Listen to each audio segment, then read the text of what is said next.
Good morning, all of you. BA final students, welcome to class. देखिए girls, हम लोग चर्चा कर रहे थे मौर्य कला पर। तो हम लोगों ने मौर्य कला के बारे में काफ़ी कुछ जाना। हम लोगों ने मौर्यों के नगरों के बारे में, नगर नियोजन के बारे में और मौर्य कला के जो अद्भुत अभिव्यक्ति स्तूपों के रूप में हमें मिलती है, हम लोगों ने स्तूप कला के बारे में और विहार कला के बारे में, चैत्य कला के बारे में, इन सब के बारे में पढ़ा। जैसे कि हम लोगों ने ये जाना था स्टार्टिंग में कि मौर्य कला में स्थापत्य कला की प्रधानता थी। तो हम लोगों ने स्थापत्य कला के बारे में काफ़ी जानकारी हासिल कर ली थी। अब हम आज की क्लास में स्थापत्य कला की एक महत्वपूर्ण अभिव्यक्ति स्तंभों के बारे में पढ़ेंगे। ठीक है, तो देखिए मौर्य काल में अगर हम स्तंभों की बात करते हैं तो हमारे देश में स्तंभों का पर्याप्त मात्रा में प्रयोग हुआ था। ठीक है, और हमें साधारणतः दो प्रकार के स्तंभों की जानकारी मिलती है। ठीक है, दो प्रकार के स्तंभों की जानकारी मिलती है। नंबर एक, धार्मिक स्तंभ, जो कि हमें प्रचुर मात्रा में मिलते हैं। और देखिए ये जो धार्मिक स्तंभ हैं, इनका ये जो उद्देश्य है वो किसी विशेष मतलब देवता विशेष के महत्व को प्रदर्शित करता था। ठीक है, और जो दूसरे स्तंभ हैं वो राजनीति या सामाजिक जीवन से संबंधित स्तंभ हैं। ठीक है, अगर हम राजनीति से संबंधित स्तंभों की बात करते हैं तो जैसे कीर्ति स्तंभ है, मीनारे हैं, लाट हैं आदि का प्रयोग हुआ है राजनीतिक स्तंभों की अगर हम बात करते हैं। तो इसके अलावा अनेक दुर्गों, मंदिरों, आवासों और राजमार्गों, साधारणतः घरों के निर्माण में भी इन स्तंभों का प्रयोग किया जाता था। ठीक है, लेकिन यहाँ हम केवल उन स्तंभों की बात करेंगे जिनका संबंध बौद्ध धर्म से संबंधित है। ठीक है, तो जानते हैं इन स्तंभों के बारे में आगे और कुछ। देखिए भारत में आप लोगों को पता है प्राचीन काल से यज्ञों की परंपरा रही है। ठीक है, भारत में प्राचीन काल से ही यज्ञों की परंपरा रही है। देखिए यज्ञों में जो पशुओं की बलि दी जाती थी, यज्ञ में आप लोगों को पता है ना, प्राचीन काल में जो यज्ञ होते थे, अगर हम सिंपल सी बात करते हैं, अश्वमेध यज्ञ की बात करते हैं तो अश्व छोड़ा जाता था। ठीक है, फिर उसकी बलि दी जाती थी। तो देखिए प्राचीन काल भारत में यज्ञ होते थे और यज्ञों में क्या होता था, पशु की बलि दी जाती थी। और ये जो बलि का जो पशु होता था, इस बलि के पशु को बांधने के लिए इन स्तंभों का प्रयोग किया जाता था। ठीक है, तो स्तंभों का प्रयोग किस लिए किया जाता था? प्राचीन काल में यज्ञ के अवसर पर बलि दी जाती थी और बलि का जो पशु होता था उसको जिससे बांधा जाता था उसे स्तंभ कहा जाता था। तो पशु बलि के लिए स्तंभों का प्रयोग किया जाता था। और दूसरा है देव प्रतिमा की मूर्ति बनाकर भी ये पूजे जाते थे। कहने का भाव है कि देव प्रतिमा की भांति इन्हें पूजा जाता था। भी ये देवता की प्रतिमा है, जैसे अपने जो देवताओं की पत्थर की मूर्तियां बनाते हैं उनकी प्रतिमा ही है ना, तो इसी तरह ये स्तंभ देवताओं की प्रतिमा की भांति भी बनाकर पूजे जाते थे। ठीक है, तो अतः हम कह सकते हैं कि इन स्तंभों का प्रयोग धार्मिक कार्य के लिए ज्यादा किया जाता होगा। ठीक है, देखिए अगर हम बात करें कि पत्थर के बने हुए जो प्राचीनतम स्तंभ हमें मिलते हैं, वो स्तंभ हमें प्राचीनतम स्तंभ जो मिलते हैं वो अशोक के काल के मिलते हैं, जो चुनार के पत्थर के बने हुए हैं। ठीक है, प्राचीन काल के जो स्तंभ हैं वो अशोक के हैं, जिसमें चुनार के पत्थर के बने हुए हैं।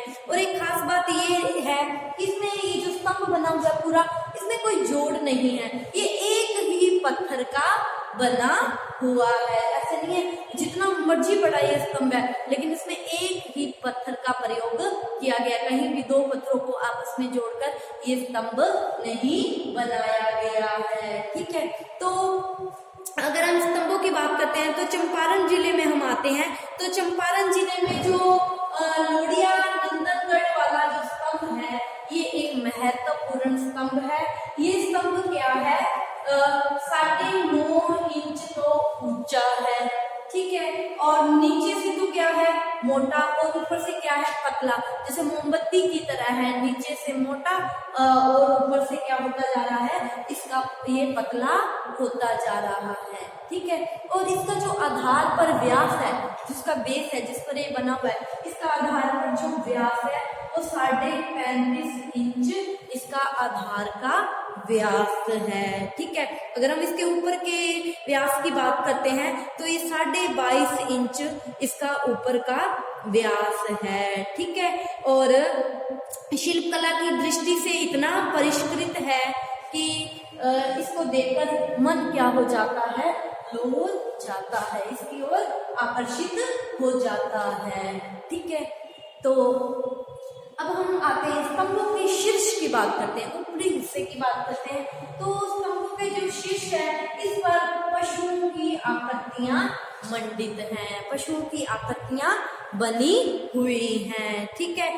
और ये जो स्तंभ हैं, ठीक है, अगर हम इसमें इंपॉर्टेंट स्तंभ की बात करते हैं तो सारनाथ का स्तंभ आता है, ठीक है। सारनाथ के स्तंभ के बारे में हम लोग जानते हैं, सारनाथ का स्तंभ अपने आप में इतना अद्भुत कलाकृति है मौर्य काल की कि भारतीय सरकार ने सारनाथ के स्तंभ को हमारा राजकीय चिन्ह घोषित कर दिया है, ठीक है।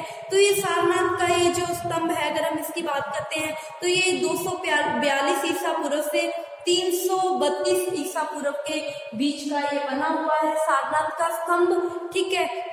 और इसका जो सौंदर्य है, इसका जो परिष्कार है, इसकी जो बनावट है, वो विश्व की कृतियों में, विश्व में जितनी भी कृतियां, जितनी भी रचनाएं हुई हैं, उनमें क्या है, बहुत ही ज्यादा अनुपम है। इसके ऊपर जो पशु बने हुए हैं वो क्या लगते हैं, देखने में सजीव लगते हैं, ठीक है। और अगर हम इस स्तंभ को देखते हैं तो हम क्या हो जाते हैं, चकित हो जाते हैं। इसीलिए तो भारत सरकार ने इसे हमारा राजकीय चिन्ह घोषित कर दिया है, ठीक है।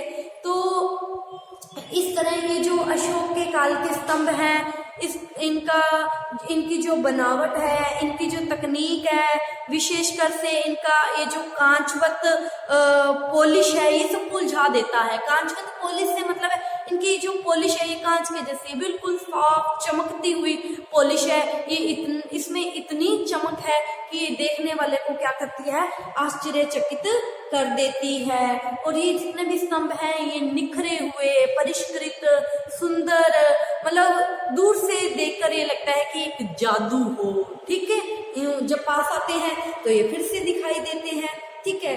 तो हम कह सकते हैं कि ये जो स्तंभ है, ये कोई एक दिन से नहीं बने हुए थे, ये आश्चर्य नहीं है, इसको इस रूप में आते हुए काफी सालों की मेहनत लगी होगी, काफी सालों की अभिव्यक्ति होगी, ठीक है। तो अशोक के अगर हम इन स्तंभों की बात करते हैं तो देखिए, आप लोगों को पता है कि हमारे यहाँ ईरानियों ने आक्रमण किया था, ठीक है।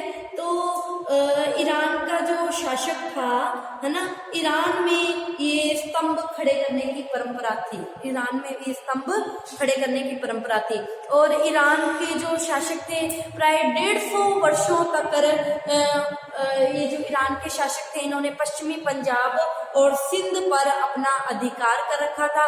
तो इन्होंने यहाँ पर ये स्तंभ मंडित करवाए और इन्हीं से प्रेरणा लेकर, खासकर दारा से प्रभावित होकर, ईरानी शासक दारा से प्रभावित होकर ही अशोक ने यहाँ स्तंभ और अभिलेख उत्कीर्ण करवाए थे, ठीक है। और आगे चलकर ये भारत में भी एक परंपरा बन गई, ठीक है। और ये जो स्तंभ बने और ये क्या बन गए, मौर्य कला की एक महत्वपूर्ण अभिव्यक्ति बन गए, ठीक है।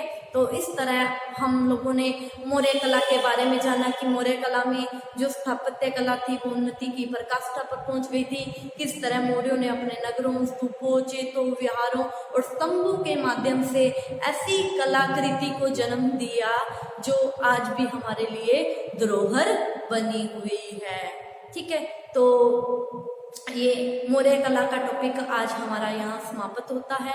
तो कल नई क्लास में नए टॉपिक के साथ मिलते हैं। Thank you all of you.